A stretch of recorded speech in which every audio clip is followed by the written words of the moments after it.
نحمدہ ونصلی ونسلم علی رسولہ الکریم اما بعد فاعوذ باللہ من الشیطان الرجیم بسم اللہ الرحمن الرحیم قال اللہ تبارک و تعالی فی القرآن المجید والفرقان الحمید ان اللہ وملائکتہ یصلون علی النبی یا ایہا الذین آمنوا صلوا علیہ وسلموا تسلیما۔ صدق اللہ مولانا العظیم۔ اللہ پاک نے قرآن کریم فرقان حمید میں ارشاد فرمایا، ان اللہ و ملائکتہ یصلون علی النبی، بے شک اللہ تعالیٰ اور اس کے فرشتے حضور نبی کریم رؤوف الرحیم صلی اللہ تعالی علیہ وسلم پر درود بھیجتے ہیں۔ یا ایھا الذین آمنوا صلوا علیہ وسلموا تسلیما، اے ایمان والو تم بھی حضور نبی پاک صلی اللہ تعالی وسلم پر درود بھیجو اور خوب اچھی طرح سلام پیش کرو۔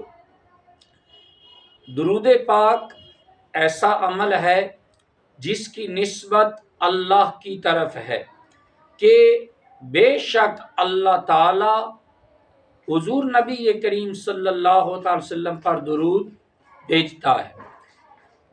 درود پاک اللہ تعالیٰ کی طرف منسوب ہے، اللہ تعالیٰ درود بھیجتا ہے۔ اس کے علاوہ کوئی عمل ایسا نہیں ہے جس کو اللہ کی طرف منسوب کیا جائے۔ مثلا نماز ایک عبادت ہے، انسان اور جن عبادت کرتے ہیں، اللہ کی ذات خود معبود ہے، اللہ تعالیٰ عبادت سے پاک ہے۔ روزہ ایک عبادت ہے، جن و انس روزہ رکھتے ہیں، اللہ تعالیٰ اس عبادت سے پاک ہے۔ کوئی بھی عبادت ہو، اللہ تعالیٰ چونکہ خود معبود ہے، خود عبادت اس کی جاتی ہے، اللہ تعالیٰ کوئی عبادت نہیں کرتا۔ یہ ہمارے نبی پاک صلی اللہ تعالی وسلم کی شان ہے کہ اللہ رب العالمین بھی اپنے محبوب پر درود و سلام بھیجتے ہیں، درود پاک پڑھتے ہیں، اور اللہ کے فرشتے بھی درود پڑھتے ہیں۔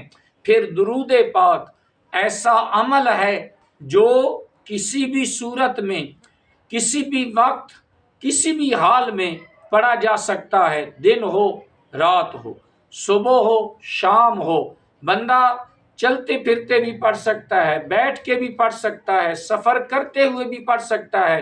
اور درود پاک پڑھنے والے پر اللہ تعالیٰ کا بڑا خاص کرم ہوتا ہے۔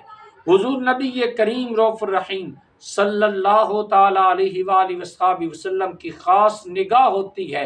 مثلا ایک حدیث پاک میں آپ کے اور میرے کریم آقا حضور نبی پاک صلی اللہ تعالی وسلم ارشاد فرماتے ہیں، فرمایا من صلی علی مرتن فتح اللہ لہ بابا من العافیہ، فرمایا جو بندہ مومن مجھ پر ایک بار درود پاک پڑھتا ہے، اللہ تعالیٰ اس کے لیے عافیت کا ایک پورا دروازہ کھول دیتے ہیں۔ صرف ایک بار درود پڑھا، اور وہ خوش نصیب جو زیادہ درود پاک پڑھتے ہیں۔ اور ایک حدیث پاک میں پھر آتا ہے کہ جو بندہ مومن 10 مرتبہ صبح درود پڑھتا ہے، 10 بار شام کو درود پڑھتا ہے، قیامت والے دن جس وقت ماں اولاد کو نہیں پہچانے گی، باپ اولاد کو نہیں پہچانے گا، بھائی بہنیں کوئی بھی رشتہ دار کو نہیں پہچانیں گے، تو کیا ہوگا؟ اس وقت حضور نبی کریم صلی اللہ تعالی وسلم اپنے درود پڑھنے والے کی شفاعت فرمائیں گے، اللہ تعالیٰ کی بارگاہ میں سفارش کریں گے، عرض کریں گے مالک یہ بندہ وہ ہے جو صبح بھی 10 بار مجھ پر درود پڑھتا تھا، شام کے وقت بھی 10 بار مجھ پر درود پڑھتا تھا، گویا کہ آج اس کا حق ہے کہ میں آپ کی بارگاہ میں اس کی سفارش کروں۔ اللہ تعالیٰ اپنے محبوب کی سفارش قبول فرما لیں گے۔ تو ہمیں چاہیے کہ ہم زیادہ سے زیادہ درود پاک حضور نبی کریم صلی اللہ تعالی وسلم کی بارگاہ میں پیش کریں۔ اللہ تعالیٰ ہمیں درود و سلام پڑھنے کی توفیق عطا فرمائے۔